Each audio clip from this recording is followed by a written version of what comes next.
Hello everyone, this is Tariq Anwar. Welcome back to Ikra Online Learning Platform. Hope you are fine and doing well. Guys, आज के session में future perfect tense को discuss करेंगे.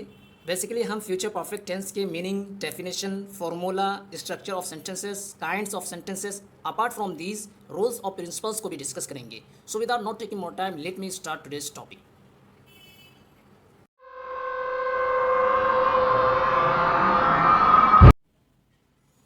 Active voice future perfect tense.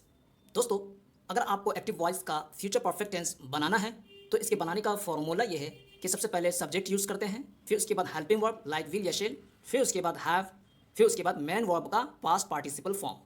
तो future perfect tense बनाने का formula ये हुआ subject plus helping verb plus have plus past participle form of the main verb.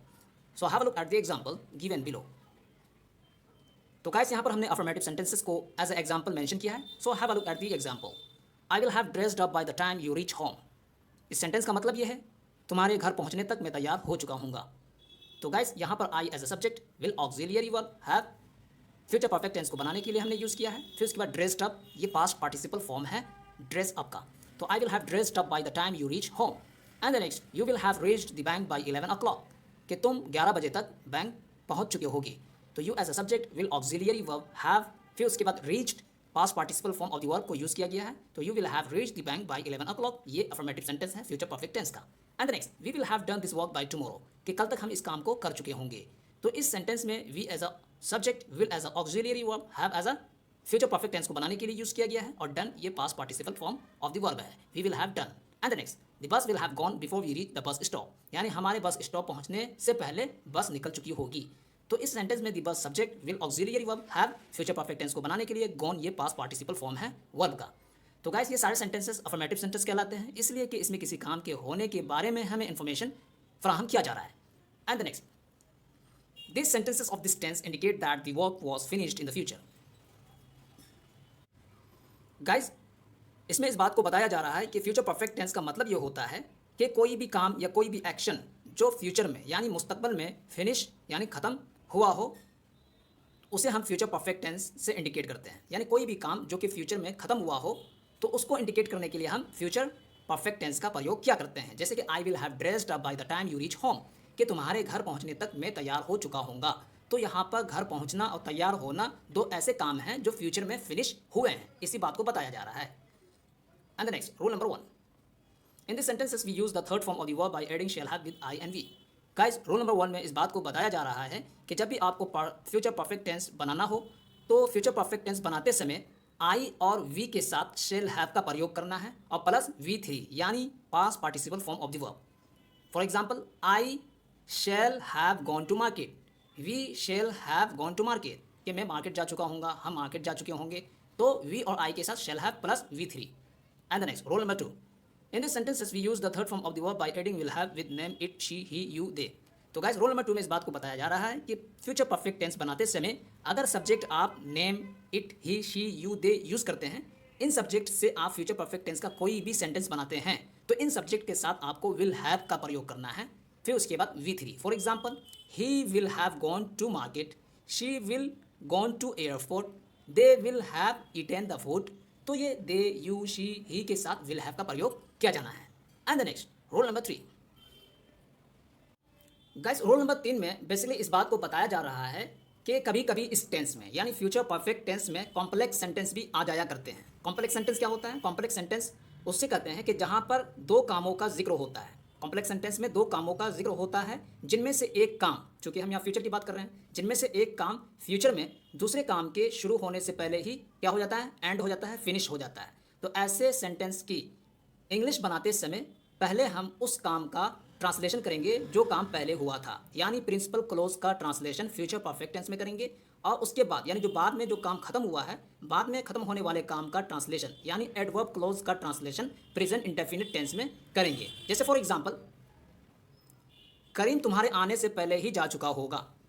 तो गाइस, ये सेंटेंस कॉम्प्लेक्स सेंटेंस कहलाता है, इसलिए कि इस सेंटेंस में दो क्लोज हैं, एक प्रिंसिपल क्लोज है और एक एडवर्ब क्लोज है. प्रिंसिपल क्लोज है करीम जा चुका होगा, ये प्रिंसिपल क्लोज है. तुम्हारे आने से पहले, ये एडवर्ब क्लोज है.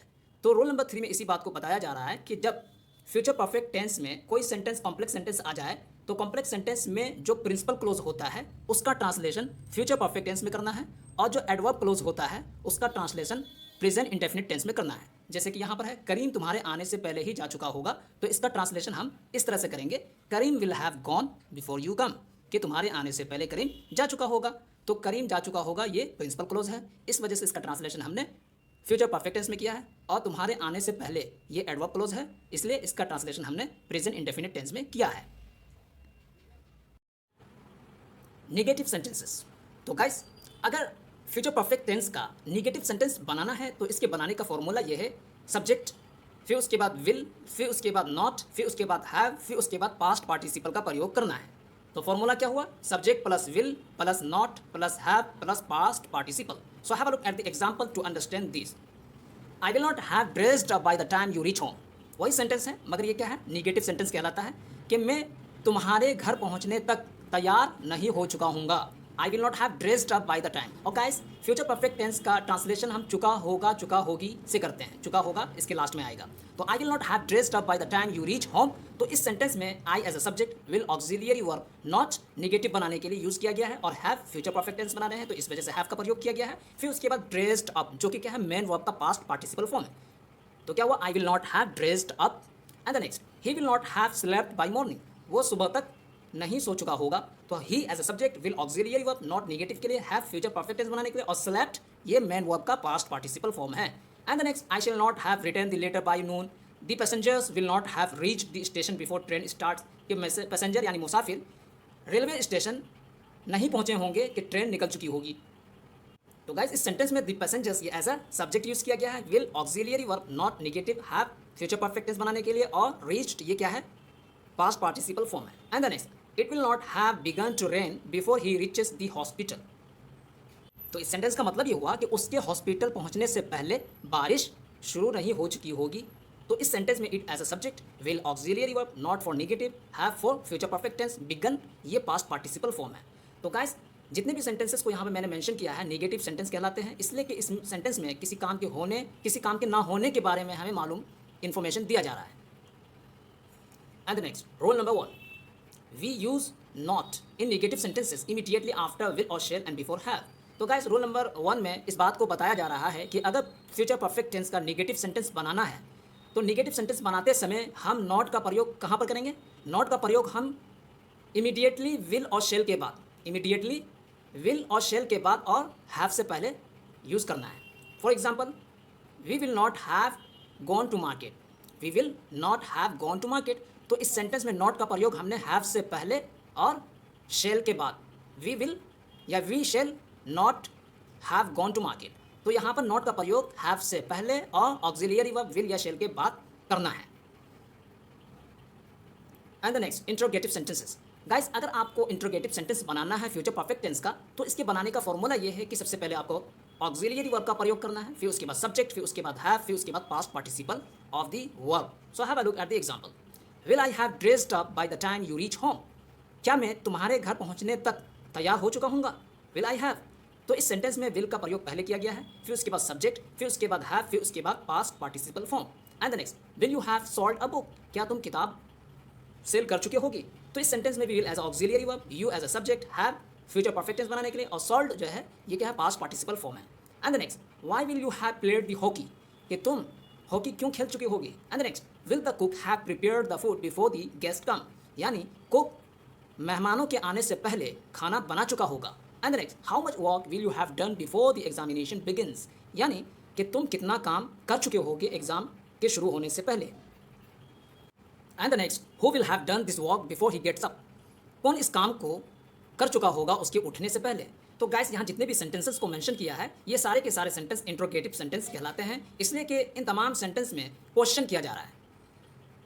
And the next, rule number 1, if the interrogative sentences begins with the word kya, then do not translate it, but in such sentences write will or shall first according to the subject and after the subject have is used and then the third form of the verb।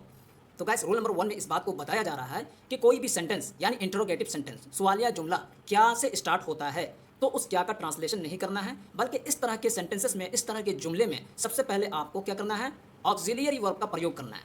Auxiliary verb यानी shell या will का प्रयोग करना है according to subject. फिर उसके बाद यानी ऑक्सिलियरी वर्ब के बाद सब्जेक्ट का यूज़ करना है, फिर सब्जेक्ट के बाद चूंकि हम फ्यूचर परफेक्ट टेंस की बात कर रहे हैं तो सब्जेक्ट के बाद आपको हैव का प्रयोग करना है, फिर उसके बाद V3 यानी past participle form of the verb. तो इससे क्या है, इंट्रोगेटिव सेंटेंस बन जाएगा। जैसे for example, will I have gone to market, will I have gone to market, क्या मैं मार्केट जा चुका हूँगा, तो विल पहले यूज़ किया, फिर उसके बाद सब्जेक्ट, फिर उसके बाद हैव, फिर उसके बाद past participle form of the verb, will I have gone to market.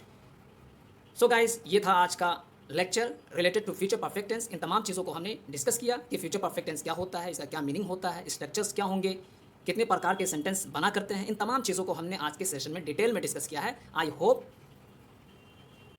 You have got the idea, you have got the concept very clearly. तो गाइस, आज के सेशन को यहीं पे एंड करते हैं। नेक्स्ट वीडियो में हम नए टॉपिक के साथ फिर मिलेंगे। तब तक के लिए टेक केयर। वीडियो को लाइक, शेयर और सब्सक्राइब करें। Thank you very much. Bye bye.